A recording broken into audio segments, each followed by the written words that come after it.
Hallelujah, সবাইকে জয় যিশু, ঈশ্বরের গৌরব। তো আজকের আমি সত্যি পিতা পরমেশ্বর ধন্যবাদ হোক যে বাক্য নিয়ে এসেছি, পিতা উপহার দিয়েছে। তো তেমনি বলতে কি যিশু একজন জন্ম অন্ধকে চক্ষু দেন, উত্তম মেষপালকের দৃষ্টান্ত। তো তেমনি বলতে পিতার বাক্য থেকে আজকের আমরা জানব। আর তিনি যাইতে যাইতে একটি লোককে দেখিতে পাইলেন, সে জন্মাবধি অন্ধ। তাহার শিষ্যরা তাহাকে জিজ্ঞাসা করিলেন, রব্বি, এ কি পাপ করেছিল এ ব্যক্তি, না ইহার পিতামাতা যাইতে অন্ধ হইয়া জন্মেছে? যিশু উত্তর করিয়া কহিলেন, পাপ এ করেছে কিংবা ইহার পিতামাতা করেছে তাহা নয়, কিন্তু এই ব্যক্তিতে ঈশ্বরের কার্য যেন প্রকাশিত হয়। হালেলুয়া।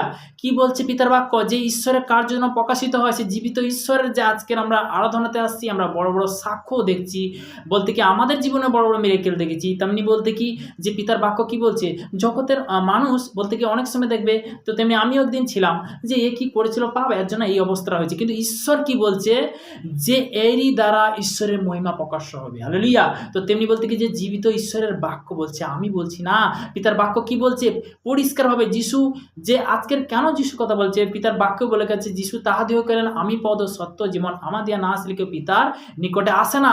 তো তেমনি বলতে কি তার একমাত্র পুত্র নাম নিয়ে আমরা যত যাচ্ছি তত বলতে কি মিরাকেল দেখতে পাচ্ছি, তাই না? হালেলুয়া। পিতা চায় সবসময় আমার সন্তান কি সুন্দর থাকুক, আনন্দ সহকারে বলতে কি সে বলতে কি সঠিকভাবে কি জীবনযাপন করুক। তো তেমনি বলতে কি ঈশ্বর চায়, তো তেমনি প্রত্যেকটা সন্তান যারা শুনছে তাদের জীবনে গুড নিউজ আসছে ঈশ্বরতে, তাদের জীবনে সুস্থ জীবন আসছে ঈশ্বরতে, তাদের জীবনে সর্বদা নেশাবান কাতমান যাচ্ছে ঈশ্বরতে, ওর আবার সালারা বা উখার যে ঈশ্বর নামেতে দেখো সর্বদা দেখো এই মুহূর্তে প্লেস করি ঈশ্বরতে, যে সন্তানরা যারা শুনছে দেখো তাদের জীবনে উড়ে যাওয়া হবে ঈশ্বরতে, উজ্জ্বলা হবে ঈশ্বরতে। পিতা পুত্র পবিত্র আত্মার নাম থেকে চালাম। সবাইকে জয় যিশু, ঈশ্বরের ধন্যবাদ হোক। সবাইকে সুন্দর রাখো, সুস্থ রাখো। আমেন।